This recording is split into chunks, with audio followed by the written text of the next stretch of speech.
rifle fire broke out and an assassin's bullet came within a quarter inch of ending my life, the president. The epic battle cry that has reverberated all across the world.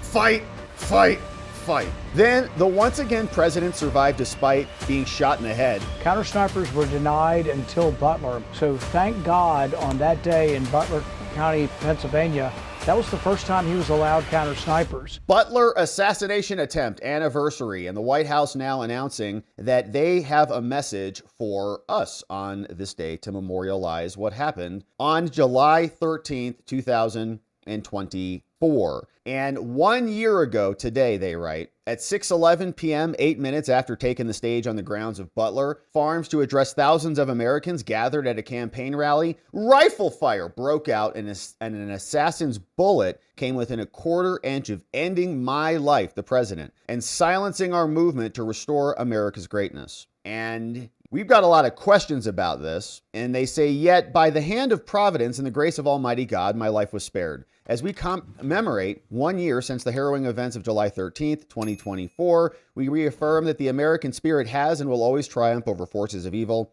and destruction. Those who carry scars from that July evening defended our republic during one of our nation's darkest hours, running to the injured amid chaos and uncertainty to provide comfort and life-saving care. Doctors and first responders rushed to help the wounded. Rallygoers guided their fellow citizens. Patriots raised their fists in the air in an outpouring of support. These men and women arrived at the grounds but left as heroes and were forever indebted to their kindness. However, one name stands above all for selfless service and ultimate sacrifice on that fateful day. The world will never forget the tragic loss of Corey Comparator, firefighter, veteran, and devoted husband and father. When gunfire erupted, Corey did not hesitate to protect his wife and two daughters. He died a hero, and we are eternally grateful for his inspiring love, valor, and faithfulness. May he rest in peace. It remains my firm conviction, says Trump, that God alone saved me that day for a righteous purpose, to restore our beloved republic to greatness and to rescue our nation from those who seek its ruin. 1 year after the attempt on my life in Butler, our country is in the midst of the new golden age. History will remember the would-be assassin for his cowardice and failure, but the magnificent legacy of the heroes of July 13th, 24 will forever be etched upon the heart of our nation. Today, we pay tribute to their spirit of love, unity, and resilience, and we proclaim with one voice the epic battle cry that has reverberated all across the world. Fight, fight, fight, which we recall as a rallying cry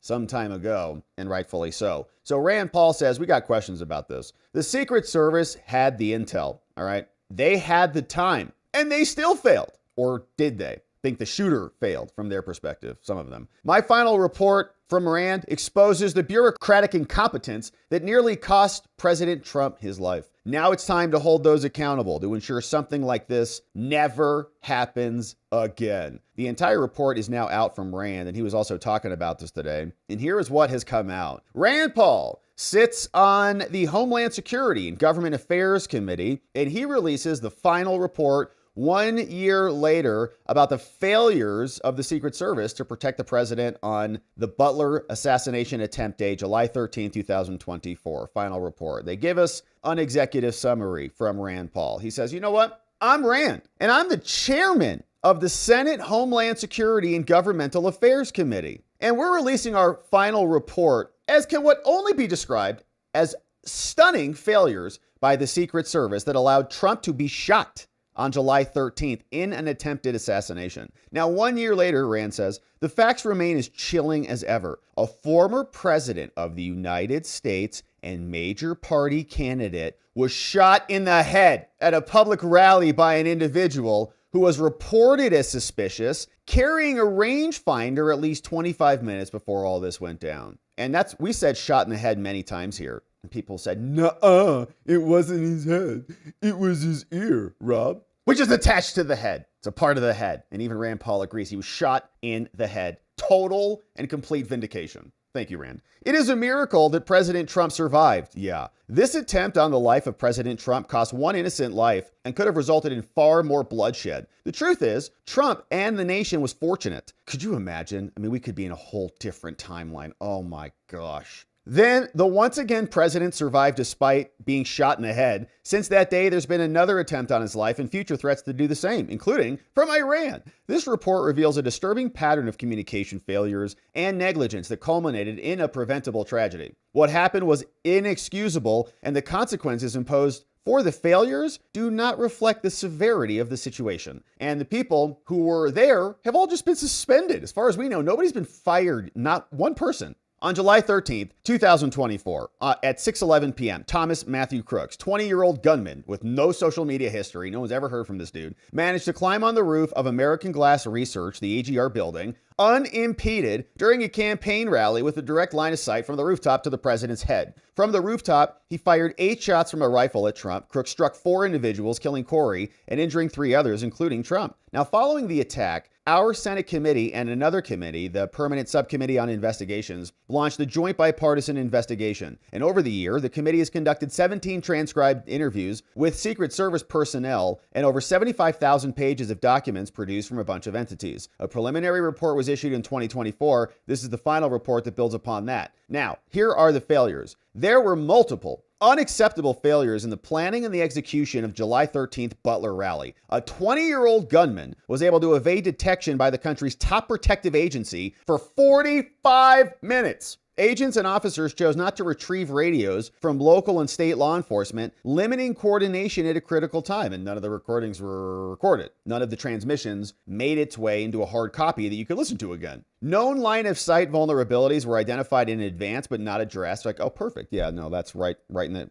to the head right there. Got it. An inexperienced operator was tasked with managing counter unmanned aerial systems that didn't work. Personnel who were vital to the mission success were not even requested. In addition to the consequential failures on the ground in Butler, there were also numerous failures in D.C. at headquarters where executives told the committee that there was no formal process to deny or request assets. In fact, advance agents told the committee that when their requests went unanswered, they had no way of knowing whether they would receive the support they needed at all. Like, we make the request. If they show up, they show up. If not, we'll make do. Some did not even bother submitting the request at all, just saying, well, they would be denied by headquarters because the headquarters wanted Trump to get shot in the head. Now, not a single person has been fired. That's what we thought.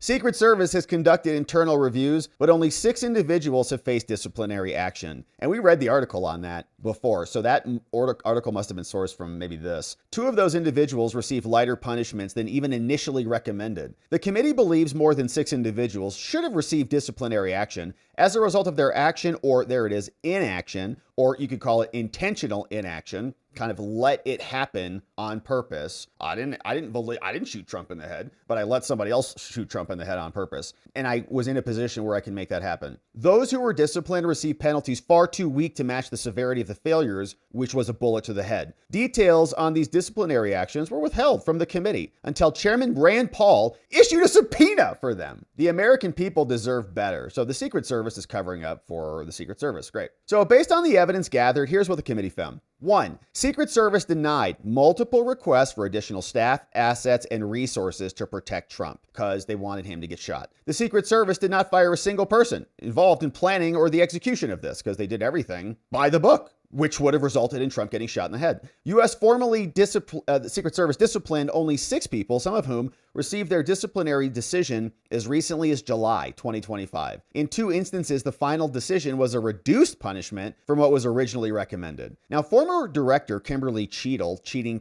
who left the Secret Service, falsely testified to Congress when she was called in that no U.S. Secret Service asset requests were denied. Liar. That's a crime. You can't lie to Congress. Under oath? Did she swear under oath? I think she did. Didn't we read that? Despite U.S. Secret Service leadership, I think we listened to that one. I kind of remember her. And we go, Despite U.S. Secret Service leadership receiving, but I could be wrong. It could be wishful thinking. An intelligence briefing regarding the protectee and counter snipers, they got briefed on it. Counter snipers were not present at the July 9th Doral campaign rally. There were ill-defined responsibilities for the Secret Service agents. Secret Service agents failed to communicate crucial information regarding the suspicious individual to Trump's detail, which could have stopped Trump from taking the stage, right? They could have said, well, we do have some dude with a rangefinder here. You have rangefinder to see how measure distances, to see how you can better take your shot Pertinent threat intelligence related to the protectee was not shared with Secret Service agents. There was a severe lack of coordination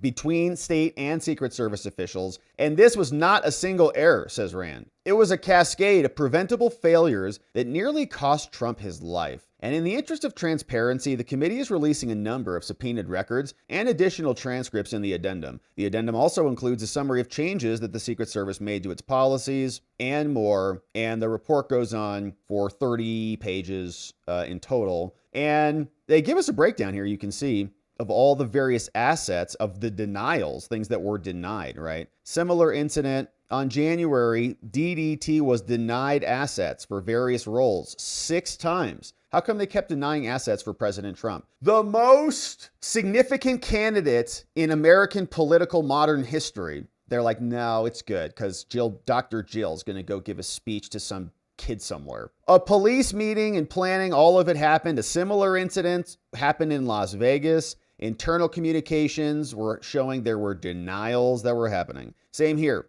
A lot of these requests unfulfilled due to a lack of manpower. When Trump visited in Las Vegas, no reason for the denial there. So denials. Now, in the 17 transcribed interviews the committee conducted, the Secret Service personnel interviewed have continued to shift blame and point fingers. I didn't do it. Sounds like a bunch of government bureaucrats. Not only within the agency, but also to the state law enforcement. Remember, they blamed them. The federal Secret Service is like the local cops screwed this up. It's like, it's your whole reason for existence is to protect the president. You're blaming local cops whose job is to protect local affairs. Following months of requests for records relating to this, they finally gave us some. The chairman, after Rand Paul issued a subpoena, had to go take it out of their booties. Now, on July 3rd, the Secret Service produced to the committee a table of administrative and disciplinary actions, 6 people. And so that's where that story came from. Rand said 6 people. He leaked that to somebody. While these 6 individuals played a role in the failures, we'd like to note the lack of disciplinary action for other people involved. Most notably, the Secret Service security room agent who, according to testimony, failed to relay critical information he got from one officer about the suspicious individual to someone else who could have taken the stage, right?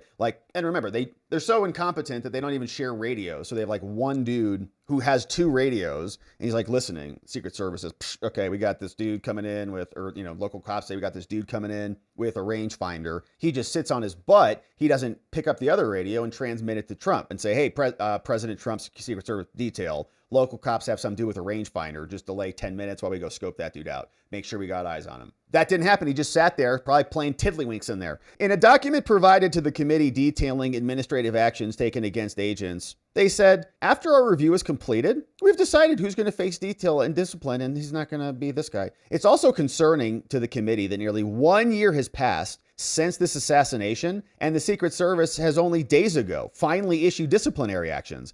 Everybody was around for the full year. They're like, they show up to their office meetings as that dude who got Trump shot in the head. They're like, hey, what's going on, everybody?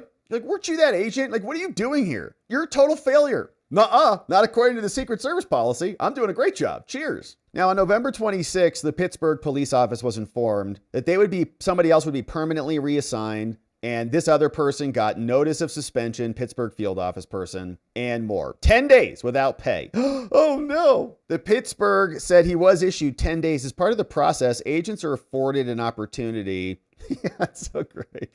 And I talk to their unions and get senators to go fight for them and more. Anyone else, does anything bad, you're like fired immediately. You'll talk to HR or whatever. But if you're a government worker, man, like multiple people to appeal, then your unions and all these different things. The U.S. Secret Service advance agent on August 14th, the lead advance agent was placed on telework status by Director Rowe. Remember him? In January, the lead advance agent returned from the situational telework, but was restricted from performing her standard duties until April 8th. I was going to say, okay, why telework? It's 2024. Is she pregnant or something? The USS lead advance agent received notice, so then she comes back in, restricted, maybe off maternity leave, and then comes back in. Then received notice of integrity proposing a 21... Whoa! Wild. Actually, no, she was not pregnant. So on April 4th, the Secret Service lead advance agent, the same woman, received a notice from the Secret Service Office of Integrity proposing a 21-day suspension without pay. That's in January 2025. Okay, this is after the shooting happened. So this is the disciplinary decision. Now, we got a bunch of timeline happening here, and we've covered a lot of this. but let's go through just a little bit of it. Here's some more background on this. We've got a bunch of threats outside of just this Butler incident. On January 14th, a video was posted by Grand Ayatollah Khamenei, 2022, saying we're going to take out Trump after Trump took out Soleimani. On July 12, 2024, one day before Butler, the Federal Bureau of Investigation said there's a Pakistani national called Asif Merchant, we talked about that case, who's got ties to Iran. According to the DOJ, there was a criminal complaint saying he was going to be hired to kill Trump and more. November 8th, the DOJ released a criminal complaint saying other nationals were coming in from the IRGC. Before July 13th, a bunch of people met to discuss this intelligence. And despite Butler being the first time Trump got counter sniper assets, it was not the first time those assets had been requested. But there were conclusive failures. The security room agent who's supposed to relay the conversations did a bad job. The role of that command post is to ingest information from different sources and then send it back out to the other people. Get it in and get it back out to commingle the streams. The security room Secret Service agent first learned of the suspicious individual, later identified as Crooks, 25 minutes before the shooting. And when his counterpart in the security room got a call from the Butler command post saying, we're looking for a suspicious individual. During the conversation between the Secret Service and the security room agent and others, they relayed, this dude is outside the perimeter and he has a rangefinder. In a joint interview between this person and everybody, here's what it sounded like. Question to this person. When you relayed that information to him, was this in person? Yes. Yes. Did you see if he communicated that over his radio? I don't know, but I know he appeared to, like it wasn't, there was like, after I said outside the perimeter, I got a distinct impression that there's like a lack of urgency. He's like, oh, okay, yeah, rangefinder outside the perimeter? Yeah, I'll tell Trump's team.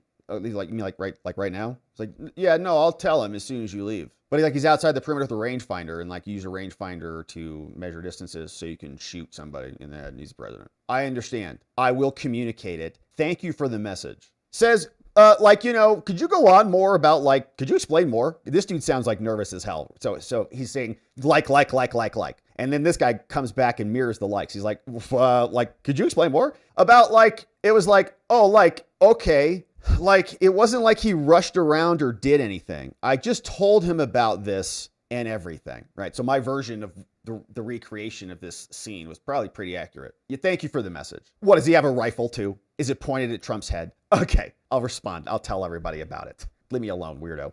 The U.S. security room agent told the committee that after he learned about it, he did relay the information to someone else. In the conversation, the room agent told another advance agent to pass information along to the counter surveillance team. And when asked about whether that information was passed to Trump's protective detail, he stated, yeah, I believe that they were notified at the same time as the response for the counter surveillance team, but through another advance agent. So did you tell Trump's personal detail about that? According to the personal response agent from Trump, she heard the information from her PSP counterpart, not the Secret Service advance agent, and stated no one had dispatched her, period. Right? So local cops actually were telling her, not the Secret Service. The UAS advanced Secret Service agents corroborates what the other agent told the committee, saying, PI also went out to try to locate the individual. I did not speak to her, but it possibly could have been the Secret Service room agent that did. Now, if you get a suspicious individual on the perimeter, the individual told the committee,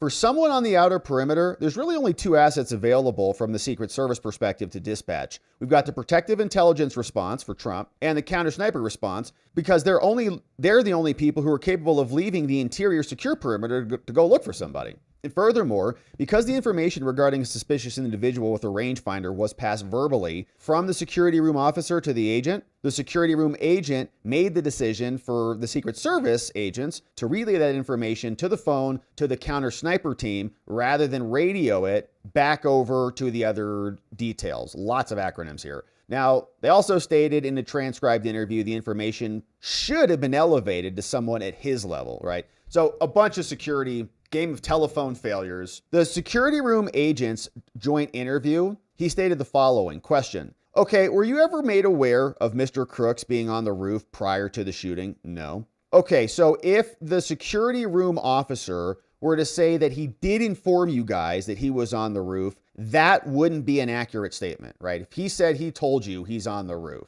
That's wrong. Okay, he misremembered that. Is that right? Is that what you're saying? Yeah. I don't recall being told that he was on the roof until he heard the radio traffic come across that the local police were working on the problem at 3 o'clock. So there are conflicting accounts between this security room officer and the Secret Service security room agent. Okay, so like local cops are in the room, Secret Service agent are in the room. They're saying, I told him something, and he's saying he didn't tell me that. The security room officer testifies, the local cops, that he was there, and he says, and then prior to calling your corporal, you gave that information to the Secret Service about him being on the rooftop, right? Yes, I did. And who was that communicated to? He says it would be the security room agent, that guy. Like, I was like, it was like, we're in the room and I'm like moving fast. I'm like, yeah, dude, the guy's on the roof. He could hear all your communications. Yes. Like, cause I'm like trying to get, it's like, hey, like basically almost like, hey, he's on the roof. And then I need to get our people there because obviously, they're the ones that can get there the fastest, right? So this guy's talking almost like he's like panicked, saying like a lot. Now, the Protective Intelligence Office agent was a special agent out of Phoenix, Arizona. Shout out. In a transcribed interview, he said, I'm from Phoenix, probably Katie Hobbs' best friend. Yeah, we're going to send Katie Hobbs' best friend, FBI agent, to go over there. So he gets a conversation. Secret Service, Hercules, sniper. We got some footage here. Here is the view of the roof looking towards the position of Hercules 1 and Hercules 2, two of the agent teams. Counter sniper agents was sent to search for this suspicious person, not by the counter sniper team, but rather by another Secret Service agent embedded in the command post. Prior to when the shots were fired, the Hercules 1 counter sniper testified that he had heard that someone was on the roof of the AGR building. He was unaware if that came over his radio or from the crowd, right? Crowd was ahead of the snipers. Furthermore, he was unsure if he co-located his partner. The Secret Service counter sniper team had heard the same. He also said it was decided not to radio that information to the security room. Instead, they were trying to do our job and just observe the rooftops. While observing the vicinity of the building, he noticed local police running around the building with their weapons drawn. While he stated that he raised his suspicion, he was focused on the building and made the decision not to use his radio to notify anybody or the Secret Service countersnipers. Crazy. Director Rowe, former acting, stated in his testimony to a joint committee that the reason why Trump was not removed is we did not have any other information aside from the local cops. When asked by the committee, why did you not relay that information? The counter sniper said, well, I'm not the only one that's observing that area. Someone else could have also put out the radio call. I'm just not going to go ahead and, just put it on just myself. There were other individuals. Yeah, so you call this oftentimes the bystander effect, right? You see this in psychological studies. It's like, why, when something goes wrong, does nobody call the cops? Because everybody thinks someone else will do it. It's like everybody can walk by somebody like dying on the streets and nobody cares because everybody thinks somebody else will handle it, kind of a thing. So contradictory and false and misleading statements also came out from Kimberly Cheadle, aka a liar. On July 22nd, 9 days after the attempted assassination of Trump, Kimberly Cheadle came and testified. And the committee is aware by the Secret Service's own admission that she's a liar, that her claim is false. She testified in response to questions from multiple members. She said repeatedly, for the event in Butler, there were no requests that were denied. False. In fact, the Secret Service has provided the committee with a list of all the assets requested and denied, a full list. The committee is aware of at least two other instances of assets being denied by Kim Cheater on Butler, Pennsylvania campaign rally day. First example were other assets for CUAS agents. While it's true that they did not have these agents in place, they requested more. They said, sorry, manpower reasons. Acting Director Ronald Rowe also was misleading and contradicted by other Secret Service officials. Wild. And they'll just, I guess, go write books about this and show up on the news stations with Peter Strzok. When asked if the Secret Service counter sniper advance team gave explicit instructions to local counter snipers to cover the roof,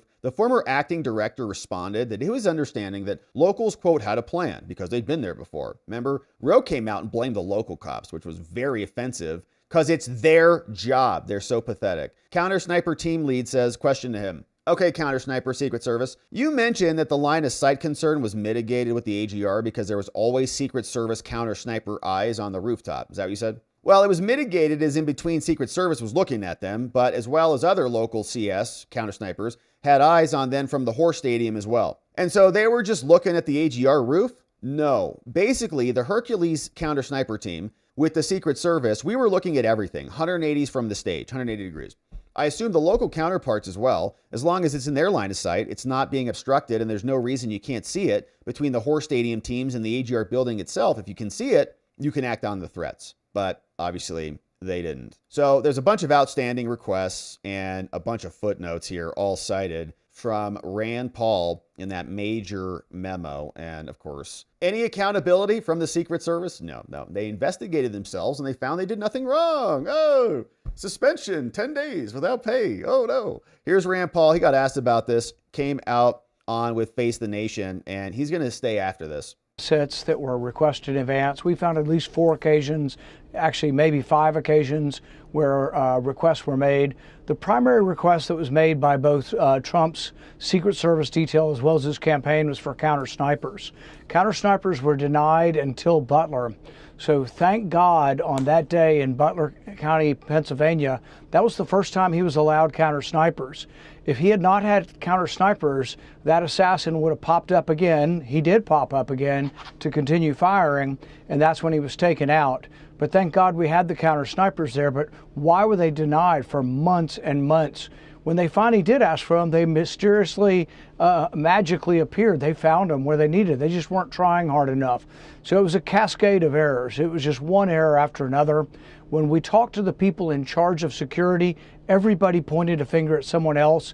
We said, who was responsible for that roof? The roof where the assassin lay with a direct sight line. Nobody wanted responsibility. Everybody said it was somebody else. There was plenty of time to take him off the stage. The suspicious person with the rangefinder who became the shooter, many times he was spotted by police with suspicion. That should have been enough to take the president off the stage. Even with him on the roof, there was about a 3-minute period when he could have been taken from the stage, and yet no one was fired. Some of these people could be in charge of security for another presidential candidate, and really that's a danger that some one of the people that were in charge at Butler could be in charge again. That's not right. And it's really pathetic that there is virtually no accountability and really almost no honor even. If you're the lead on that team and you had a responsibility to prevent that from happening, and then you allowed that to happen, and you just still show back up to work the next day like nothing happened. Well, just go security filler, close call, whatever. Where's the honor in the agency? Wouldn't you just be like, you should have a scarlet letter on yourself for forever, right? And kind of be demoted or fired or reassigned, leave the agency. Because the president got shot in the head. It's like the biggest failure you could ever have. And they just suspended him, and they're going to still be back on course with the agency like nothing ever happened. So ridiculous. And that, I think, is endemic across the entire, really, country. This lack of honor. You should just resign yourself. Look, I screwed up. I resigned. I got to go find something else to do. But they don't. I'm a civil servant. I'm amazing. Everybody else did it. Not me. It's everybody else's fault. Everybody else's responsibility. It's the Secret Service's final job, final task to make it all unified and concrete and comprehensive. And they pointing their fingers at the local cops is pathetic when it's their job. It's the whole reason they exist. Is this. And so we appreciate Rand Paul dropping this. Hopefully he stays on it. I'd like to see Kimberly Cheadle and Ronald Rowe. They should be dragged in front of Congress and asked questions about why they lied to Congress and referred for criminal prosecution if they think they committed perjury in front of their body in their lines of questioning and covered up a much more serious problem there. So shout out to Rand Paul. We'll keep our eye on that one.